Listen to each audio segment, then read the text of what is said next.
Almost 200 crore के budget में बनके तैयार हुई है एक मल्टी लैंग्वेज फिल्म जिसे हिंदी और मराठी में एक साथ शूट किया गया है। नाम राजा शिवाजी और ये फिल्म बेस्ड होने वाली है छत्रपति शिवाजी महाराज की लाइफ पर। अब इतनी बड़ी हिस्टोरिकल पर्सनैलिटी, इतना बड़ा सब्जेक्ट, इतना बड़ा बजट, तो एक्सपेक्टेशन भी ऑटोमेटिकली बहुत हाई हो जाती है।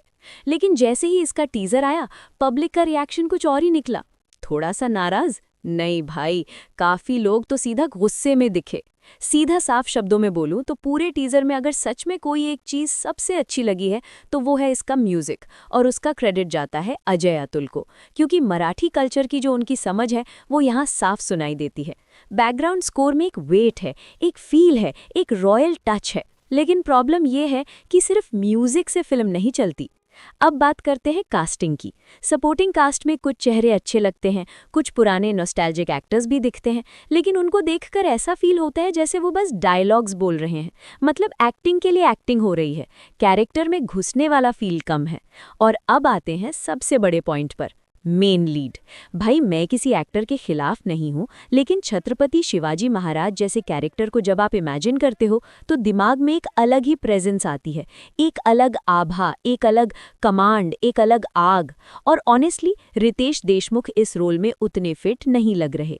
ये बात सुनने में हार्श लग सकती है, लेकिन टीजर देखकर यही फील आता है।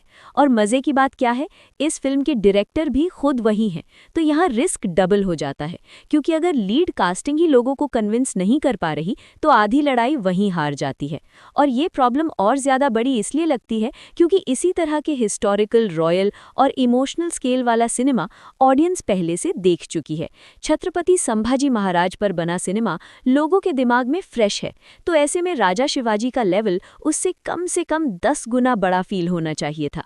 लेकिन सच बोलूं, 100% ये फिल्म अभी उस लेवल के आस पास भी नहीं लग रही।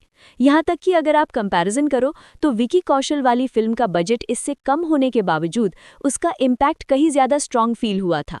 और सिर्फ हीरो नहीं, विलन साइड भी यहाँ उतना असरदार नहीं लग रहा। संजय दत्त को नेगेटिव रोल्स में देख देख कर अब एक प्रॉब्लम होने लगी है। वो बहुत ज्यादा प्रिडिक्टेबल और रेपिटेटिव लगने लगे हैं। मतलब जैसे ही स्क्रीन पर आते हैं आप पहले से जान जाते हो कि क्या एनर्जी मिलने वाली है। और हिस्टोरिकल सिनेमा में विलन अगर फ्रेश ना लगे तो कॉन्फ्लिक्ट की धार खुद ब खुद कम हो जाती है। अब सिर्फ एक्टर्स की कास्टिंग या लुक्स ही इशू नहीं है, टीजर के डायलॉग्स भी काफी ठंडे हैं। इतना बड़ा सब्जेक्ट, इतनी बड़ी विरासत, और डायलॉग्स में वो वेट ही नहीं, वो चुभन नहीं, वो गर्जना नहीं, वो लाइन नहीं जो सुनते ही रोंगटे खड़े कर दे। ऐसा लग रहा है जैसे राइटिंग ने उस लेवल की जिम्मेदारी उठाई ही नहीं।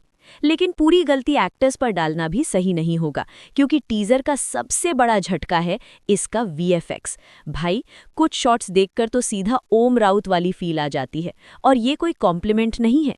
स्पेशली आउटडोर सीन्स एकदम नकली, आर्टिफिशियल, प्लास्टिक जैसे लग रहे हैं। जमीन नकली, बैकग्राउंड नकली, वॉर फील नकली। मतलब जो चीज़ रियल और रॉ लगनी चाहिए थी वो गेम कट सीन जैसी लग रही है। और ऑनेस्टली रियल लाइफ वॉरियर्स को इस तरह प्रेजेंट करना थोड़ा डिसरिस्पेक्टफुल भी फील होता है। इतिहास का स्केल है, मिट्टी की खुशबू चाहिए, पसीने की सच्चाई चाहिए, लेकिन यहाँ कई जगह सब कुछ सीजीआई के नीचे दबा हुआ लगता है। हाँ, एक चीज़ पॉजिटिव है, इंडोर सीन सरप्राइजिंगली अच्छे लगते हैं। इंडोर एक्शन भी थोड़ा नेचुरल और मेसी फील देता है। वहीं पर फिल्म थोड़ी संभलती हुई दिखती है। लेकिन जैसे ही बाहर जाते हो फिर वही स्कैम वाला फील वापस आ जाता है। टीजर के कलर्स भी कुछ जगह ऑफ लगते हैं, लाइटिंग भी कई शॉट्स में अजीब है, और पूरा पैकेज देखकर ऐसा लगता है जैसे फिल्म को जल्दी जल्दी पुश करने की हड़बड़ी में टीजर रिलीज कर दिया गया हो। जैसे मकसद क्वालिटी दिखाना नहीं, बस जल्दी से मार्केट में प्रेजेंस मारनी थी। और यहीं आता है एक और बड़ा सवाल, कहीं ये जल्दबाजी इसलिए तो नहीं क्योंकि इसी सब्जेक्ट के आसपास दूसरी तरफ ऋषभ शेट्टी भी कुछ बड़ा लेकर आने वाले हैं। और भाई, ऋषभ शेट्टी का नाम आते ही ऑटोमेटिकली लोगों की एक्सपेक्टेशन अलग लेवल पर चली जाती है, क्योंकि उनकी एक्टिंग सिर्फ अच्छी नहीं होती, वो स्क्रीन पर फटती है। अब एक और कंट्रोवर्शियल पॉइंट, फिल्म में हिंदावी स्वराज्य जैसे शब्द को सिर्फ स्वराज्य से रिप्लेस किया गया है। सुनने में किसी को लगेगा अरे यार छोटी सी बात है, लेकिन नहीं भाई, इतिहास में छोटी चीज़ें ही सबसे बड़ी बहस बन जाती है। मराठी ऑडियंस इस चीज़ को बहुत सीरियसली ले सकती है, क्योंकि जब आप शब्द बदलते हो तो सिर्फ डायलॉग नहीं बदलते, सोच बदलती है, और सोच बदले तो इतिहास की फील भी बदल जाती है। इसलिए हो सकता है फिल्म मराठी बेल्ट में क्यूरियोसिटी की वजह से बॉक्स ऑफिस पर कुछ हद तक परफॉर्म कर जाए, लेकिन फिल्म बनाने के इंटेंशन पर सवाल ज़रूर उठेंगे।